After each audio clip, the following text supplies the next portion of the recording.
Magandang araw mga kababayan. This is Dante Klink Ang II, Chairperson of the Commission on Filipinos Overseas. The CFO is the government agency that helps Filipino immigrants prepare for a successful life overseas. Unlike other migrant-focused agencies, the CFO plays a unique role in strengthening the economic, cultural, and political ties between Filipinos overseas and the Philippines. Even before our kababayan leave for foreign lands, CFO equips immigrants with information and helps them easily integrate into their destination countries and prepares them to become successful ambassadors of Filipino culture and excellence. For us at the Commission on Filipinos Overseas, the global Filipino diaspora is an untapped resource beyond remittances, waiting to be unlocked for intellectual, cultural, and national growth. As we strengthen a fabric that connects the global Filipino community through various programs and initiatives, we transform the challenges of brain drain into opportunities of brain gain. The CFO seeks to nurture the strong sense of Filipino community across the globe, while also encouraging them to contribute to the nation's development. We thank Radyo Pilipinas for giving us this platform to the challenges and triumphs of migration and development. We hope that the global Pinoy will be made aware of the programs and services that empower them toward meaningful migration and pave the way to immigrant success. Tandaan kabayan, para sa inyo ito, mabuhay ang bagong Pilipinas.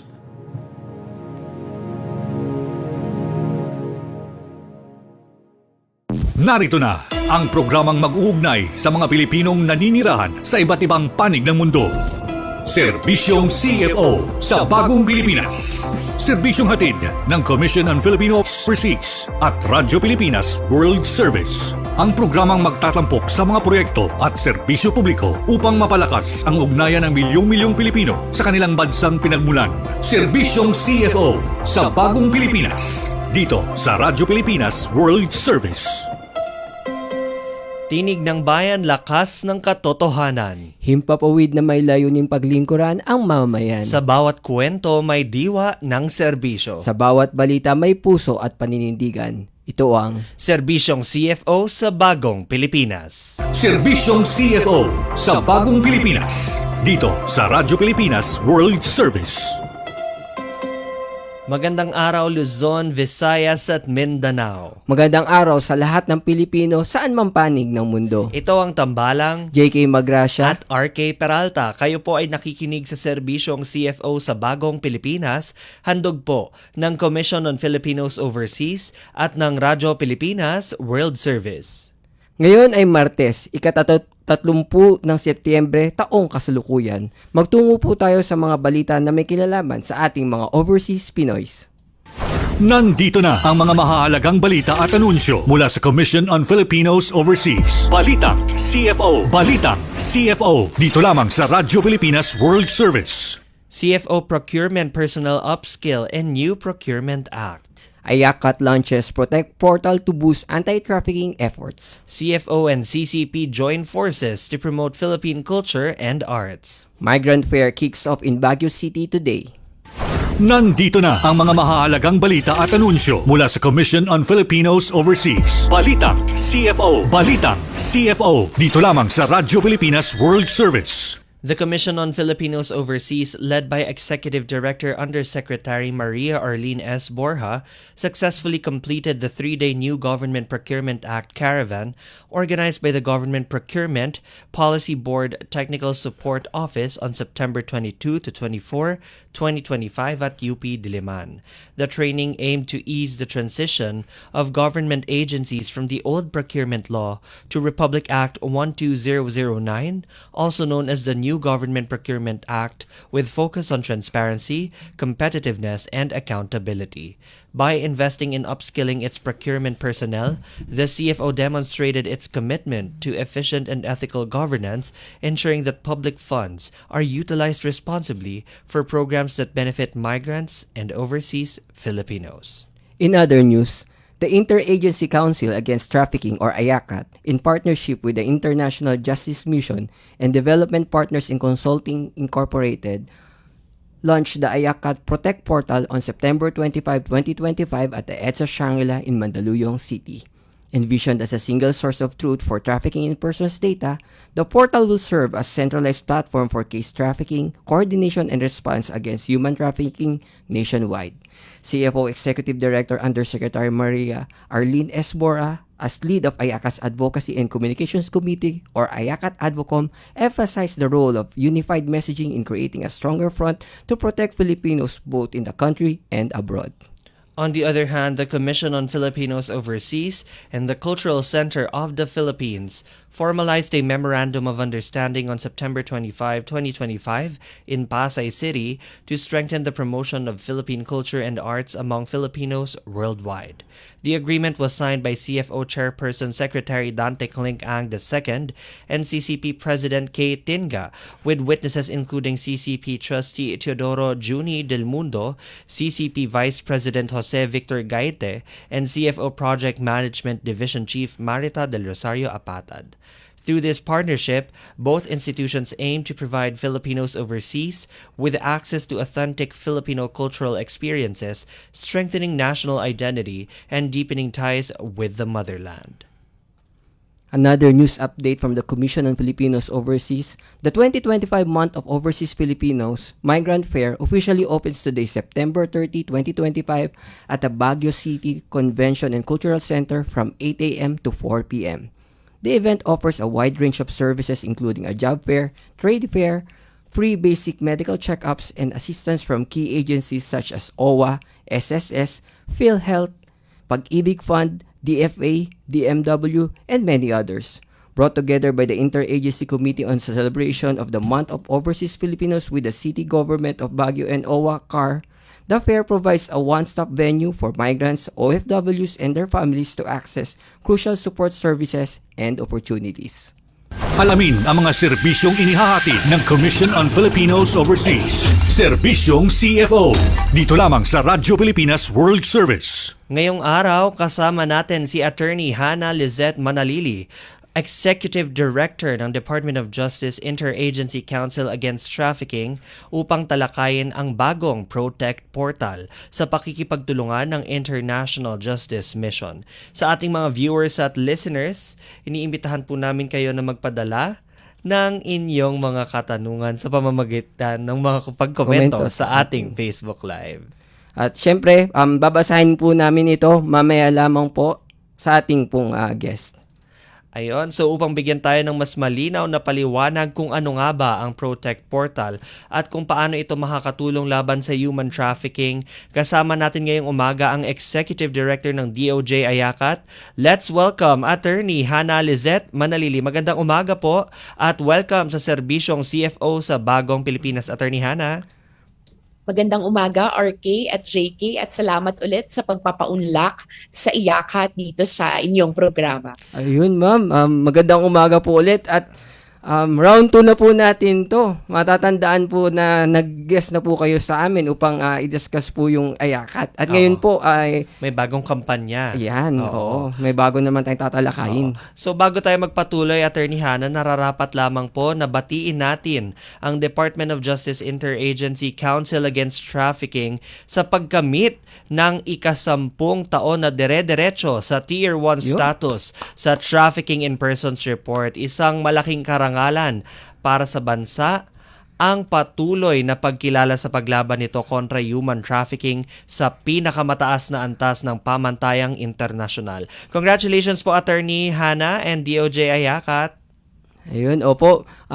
Director Hannah, baka mayroon po kayong mensahe tungkol po dito sa ating pagkamit ng Tier 1 status na ngayon po ay 10 consecutive years na po nating nakakamit.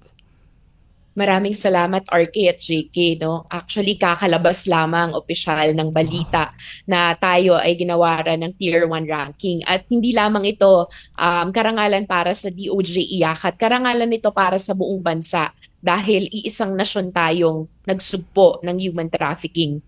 Sa ngalan ng aming Justice Secretary, Secretary Jesus Crispin Remulla, and Undersecretary in charge of the IACAT, Undersecretary Nicolas T., ikinalulugod kong ipahayag na nakamit muli ng Pilipinas ang Tier 1 ranking sa ilalim ng US Trafficking in Persons Report 2025 na nilabas ngayon lamang araw. 33 out of 188 countries lamang ang nasa Tier 1 ranking globally. And this marks the 10th consecutive year that our Philippine government sustained this Tier 1 ranking. So napakalaking karangalan po talaga. Opisyal na kaming naglabas ng aming press release and statement mula sa IACAT at sa Department of Justice. At kami po ay taos-pusong nagpapasalamat sa lahat ng aming miyembrong ahensya at sa mga katuwang sa laban na ito. There is no place for complacency in our justice system. Ito po ang pahayag ng ating Justice Secretary Boying Remulla. Kaya panawagan din po namin sa lahat na ipagpatuloy pa natin ang laban sa human trafficking. Dahil sa likod ng mga datos po na ito ay mga buhay na ating patuloy na poprotektahan at ipaglalaban. Hinihikayat po namin ang ating mga kababayan na manatiling maging aming katuwang sa laban na ito. Maraming salamat RK at JK for Ayun. recognizing the Tier 1 ranking of the Philippines. Thank you, Attorney Manalili. At ngayon po ay dumako naman po tayo sa isa sa mga bagong kampanya para ipagpatuloy ang laban sa human trafficking. Siyempre po, hindi po titigil ang DOJ Ayakat mula po after po natin makuha ang Tier 1 ranking. Dire-diretso po ang trabaho. Tama. Para sa mga hindi pa po kilala ang Protect Portal, maaari po bang ipaliwanag sa aming mga tagapakinig kung ano nga ba ang layunin ng Protect Portal, Attorney? Salamat RK. So yan, isa itong patunay no, na tuloy-tuloy ang ating efforts despite consistently obtaining Tier 1 ranking status. Itong tinatawag nating IACAT Protect Portal ay magiging isang centralized and comprehensive database na makakatulong sa ating rumesponde ng mas agaran at mas kapaki-pakinabang in order to craft evidence-based strategies. Actually, simula 2022 pa nagsimula itong inisyatibong ito nung pumasok ang IACAT at International Justice Mission sa isang memorandum of agreement para mag-develop ng isang sistema na magiging central data management system for trafficking in persons data. Ayun. Ma'am, ano po ba yung pangunahing serbisyo o function ng Protect Portal? Halimbawa po, pwede ba itong mag-report ng posibleng human trafficking cases? Ano po yung mga nilalaman po mismo ng portal na pwedeng magamit po ng ating o ma-access ng ating mga kababayan? The initial vision towards this Protect Portal ay para makapaglungsad ng isahang data management and case monitoring system simula sa umpisa ng investigasyon hanggang sa katapusan ng criminal proceedings. So sa ngayon, tayo ay nasa phase 1 pa lamang at we are envisioning na mas mapapalawak pa natin ang sistemang ito. So sa ngayon, wala pang feature on reporting by the public. So limitado ngayon ang access sa ating mga law enforcement authorities at sa ating mga prosecutors. So ang layunin nito ay para magkaroon tayo ng centralized database dahil sa ngayon, at least bago natin inilungsad itong IACAT Protect Portal, kumbaga may sariling database si Police, may sariling database si NBI, may sariling database si DOJ, National Prosecution Service. So ngayon pag-iisahin natin para makita natin yung buong proseso ng justice system at mas matugunan natin ang pangangailangan ng ating mga victims and witnesses na sumasailalim or nag-undergo sa kaso ng human trafficking. Magandang first steps ito, Attorney Hana, lalo na po at kahit nasa phase 1 pa lang po tayo ay malaki po ang maiaambag nito sa pagsugpo ng human trafficking. Ngayon na nabanggit nyo po na ang primary nga lang po na authorized na makagamit po ng Protect Portal ay at ang iba't ibang mga opisina ng gobyerno o ahensya. Alin po ang mga primarily authorized na offices? Halimbawa po ba, mabibigyan din po ba ang CFO or meron lang po ba ang DFA? Ang mga DMW. PNP, yan.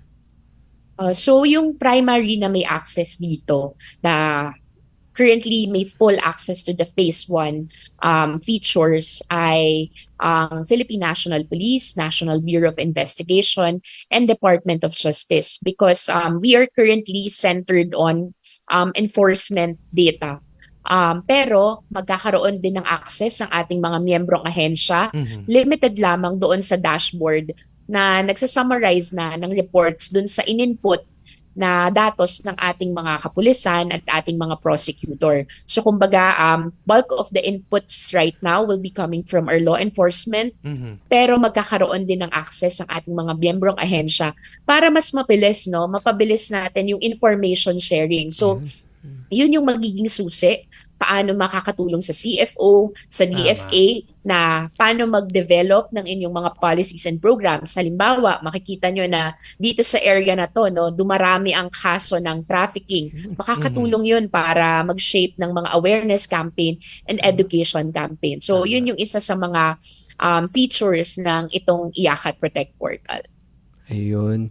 Ma'am, may tanong ako tungkol naman po sa IJM kasi nabanggit din po na katuwang ninyo ang International Justice Mission sa pagbuo ng portal na ito.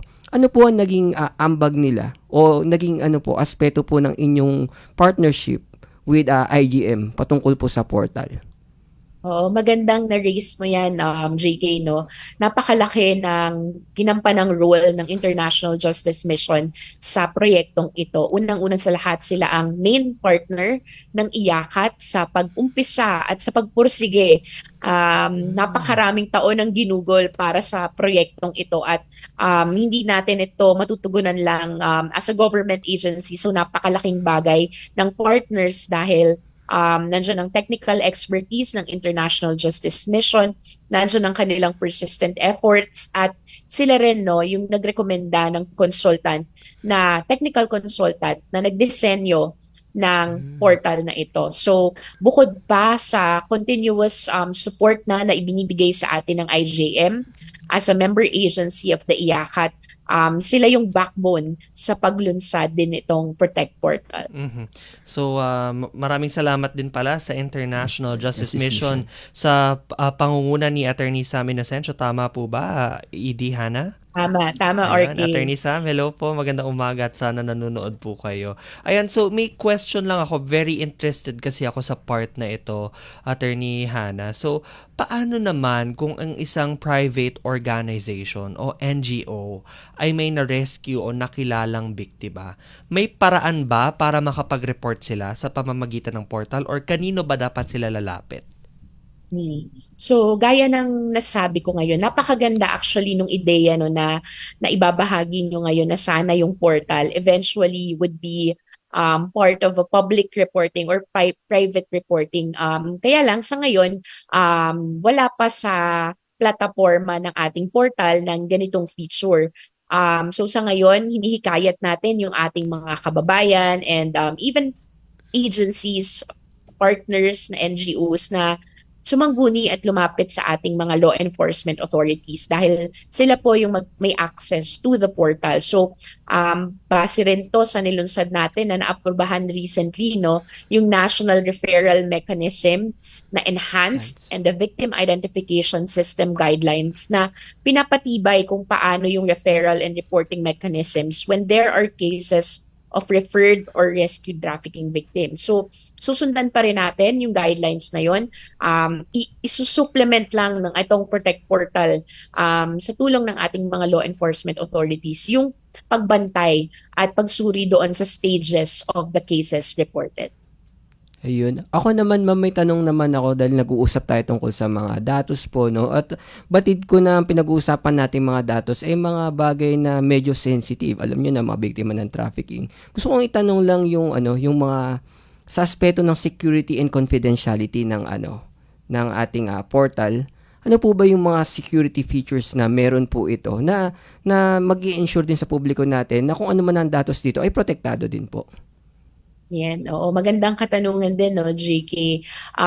Sa katunayan, hindi dumaan tayo, nakipag-ugnayan tayo sa DICT para magsagawa ng 3 series of vulnerability assessment and penetration test. So, para matiyak ito na secure ang portal against potential threats and also compliant sa cyber security standards. So, bago natin to nailunsad, kaya matagal din ang ginugol ng mga buwan at taon dahil isa yan sa mga talagang sinisiguro natin dahil bahagi ng ating mandato ay yung protektahan yung right to privacy and confidentiality of victims and all persons involved. Pangalawa, yung ating portal mismo ay ma-access lamang gamit ang secured government domain. At meron itong multi-layered security dun pa lamang sa registration and login. At pangatlo, nangunguna yung iyakat sa pamamahala ng portal. So kami ang makakapag-authorize ng users na meron lamang access. At maging doon sa mga users na merong access, may iba't ibang antas ng access depending on their role in data management and data sharing. So kumbaga, this is not you're giving a platform for access, but we are balancing it with the security of the right to information and the right to privacy and confidentiality of data. So Attorney Hannah, overall, ano po ang inaasahang epekto nito sa pagbilis ng pag-rescue ng mga biktima at pag-usig ng mga traffickers? At paano po ito may improve pa ang current process natin dito sa DOJ Ayakat? Oo.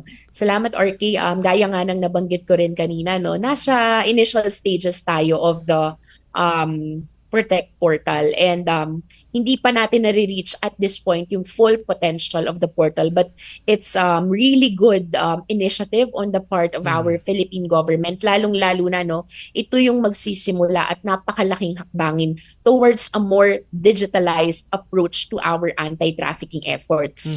So bagaman hindi pa ito perpekto, marami pa tayong pwedeng i-develop, napakalaking bagay yung makapagsimula tayo to shift from manual processes to digitized processes. So, siguro yung mas agarang tulong niya sa atin, no, sa tulong ng centralized data at case management system, mas mapapadali ang pag-monitor ng mga pending cases. Mapapadali ang pagtugon natin sa mga biktimang nagpa-follow up, kung ano na ba ang status ng kanilang kaso. Matatap natin ang ating mga kanya-kanyang government agencies, at higit sa lahat, no, madali ring makakapag-extract ng datos ang ating mga miyembrong ahensya para matulungan kung paano pa matutugunan itong issue ng human trafficking. So ito siya sa ngayon, pero eventually we are envisioning that it will be more of a holistic approach na pati datos ng ating mga biktima in terms of protection and assistance, kung ano na yung naibigay nating tulong sa kanila at ano pa yung mga maibibigay nating tulong sa ating mga biktima, ay magkaroon din ng centralized information on this. Ayun. Director Hannah, dumako lang muna tayo sa mga Facebook live questions po natin. Sige. Meron po ditong katanungan mula po kay Francine Torres. Congratulations po sa pagkamit ng Tier 1 status.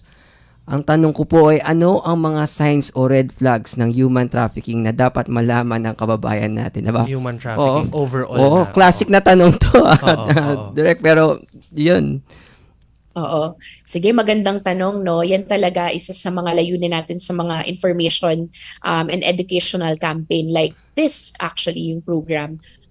Nangunguna, no, isa sa mga pangunahin talaga nating paalala, kung hindi po dumadaan sa legal na proseso yung bigay sa inyo ng certificate, clearances, or employment, isa na po yan sa mga napakalaking red flag sa umpisa pa lang, dahil hindi po natin natitiyak kung talaga pong legit ang inyong employer, legit ang inyong pupuntahan, or legit ang partner, gaya ng sa CFO na mandato. So isa po yan sa mga red flag. Pangalawa, siguro magbigay na lang, marami kasing red flag, no? So magbigay lang ako ng mga top 3. Pangalawa, yung mga too good to be true na offers.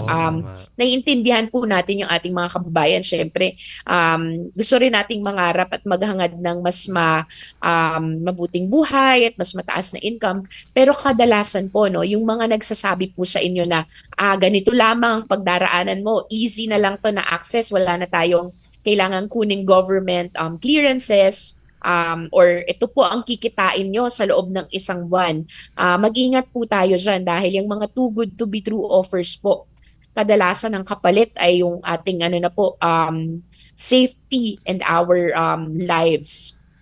At pangatlo, no, ito yung isa sa mga pinapalaganap din namin, yun pong pagdaan sa irregular migration corridors. Isa na po yan sa mga nangungunang red flag. So kung hindi po kayo idinaan sa mga legal nating mga ports at daraanan, wala pong appropriate immigration clearances, red flag din po yan. So mag-ingat po tayo ng mga kababayan natin sa mga ganito. Marami pa po pero siguro meron tayong mga webinars and information materials na ibabahagi para mas marami pang kababayan natin ang makakilatis nitong mga red flag na to.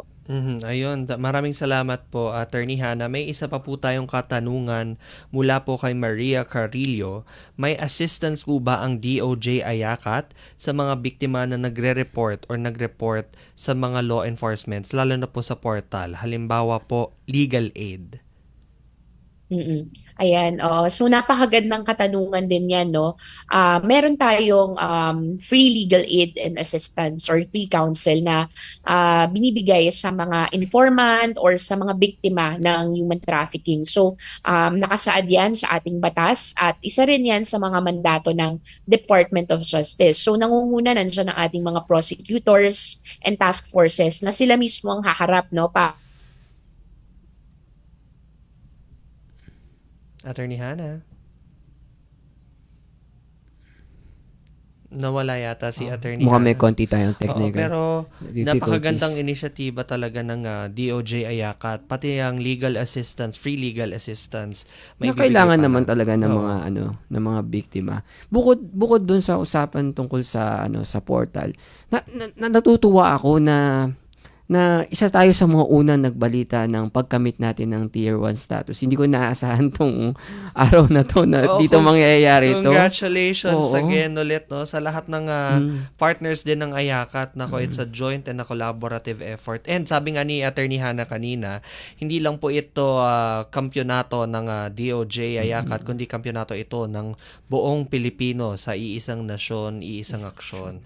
Tapusin ang human trafficking ngayon, campaign ng DOJ Ayakat. Tinaantay lang natin si Attorney Hannah upang makapagbigay pa siya ng huling mensahe bago po magtapos ang ating programa.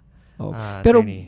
syempre ngayon ang goal na ulit natin i-sustain pa ulit 'to, 'di ba? Tama, At syempre oo. hindi naman tayo tumitigil na paigtingin ang ating kampanya. Bukod syempre dito sa portal na meron na tayo para naman mas maging madali yung proseso ng pag-follow up, pag-check ng status ng mga kaso, marami pa tayong ilalabas na information campaign patungkol sa laban natin against human trafficking. Ayun. So, nagbabalik na po si Attorney Hannah Manalili. Ayun, Attorney.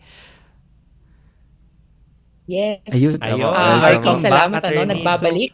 Malinaw na ba ulit ang aking Malinaw linya? na Malinaw. malinaw, Attorney Hannah. So, naputol po tayo doon po sa mga prosecutors na tumutulong sa ating mga informants o mga biktima ng human trafficking. Attorney, baka pwede niyo pong ituloy. Yes, so nangunguna, no, meron tayong mga anti-trafficking task forces na pinamumunuan ng ating mga prosecutors. So sila yung pangunahing tataguyod ng mga karapatan ng ating mga biktima, lalo na pagdating sa pagsampa ng kaso at sa pagharap sa korte. At pangalawa, nandiyan din yung mga programa sa ilalim ng Department of Justice. So meron kaming DOJ Action Center na maaring lapitan. Nandiyan din ang Public Attorney's Office. At meron din kaming Witness Compensation and Security Protection Program sa ilalim ng Department of Justice. At sa ngayon, no, ina-explore din natin yung pakikipag-ugnayan at pakikipagtulungan sa mga international Integrated Bar of the Philippines para sa mga iba pang pwedeng mag-volunteer na lawyers para tumulong sa ating mga victims or complainants or informants ng kaso ng trafficking. Ayun, napakadami at napakaganda ng mga inisyatibo ng Department of Justice at Ayakat laban sa human trafficking. Siguro dahil kinakapos na rin po tayo sa oras, Director Hannah, na lang po mga huling mensahe po para sa ating mga tagapanood at tagapakinig, lalo na tungkol sa laban natin against human trafficking. Salamat, JK. So again, we celebrate with everyone for the Tier 1 ranking status.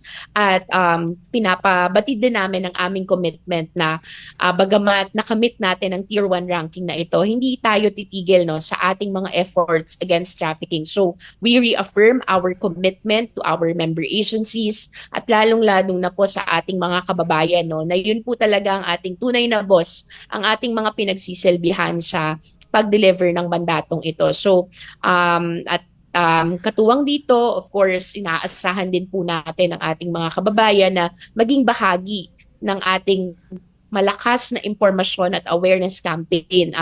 Inihikayat namin kayo na pag-usapan nyo po sa inyong mga komunidad, yung mga red flags na ito. Huwag po kayong mag-atubili na pag-usapan na may ganitong issue. Minsan po mabigat po siyang pag-usapan pero kailangan din po nating harapin para po ma-rescue natin at ma-save natin ang lives, especially of vulnerable women and children. So yun lamang po sa ngayon. Again, maraming salamat sa CFO para sa programang ito at sa pagiging isa sa aming mga katuwang sa laban kontra human trafficking. Maraming salamat po, Attorney Hannah Lizette Manalili mula po sa CFO. Congratulations po muli. At maraming salamat sa pagbabahagi ng inyong oras at inspirasyon para sa lahat ng nanonood ngayon. Ayun, so maraming salamat po. Alamin ang mga serbisyong inihahatid ng Commission on Filipinos Overseas. Serbisyong CFO. Dito lamang sa Radyo Pilipinas World Service. At nagdaan na naman ng isang araw ng pagsasahimpapawid para sa ating mga kababayan. Sa bawat kwento, bawat impormasyon at bawat serbisyong hatid namin, layunin naming mapalapit ang gobyerno sa bawat Pilipino saan mang panig ng mundo. Tandaan, kababayan, basta't balita at serbisyong publiko. CFO, kasama mo saan man sa mundo. Hanggang sa muli, ito ang Serbisyong CFO sa Bagong Pilipinas. Serbisyong CFO sa Bagong Pilipinas. Dito sa Radyo Pilipinas World Service.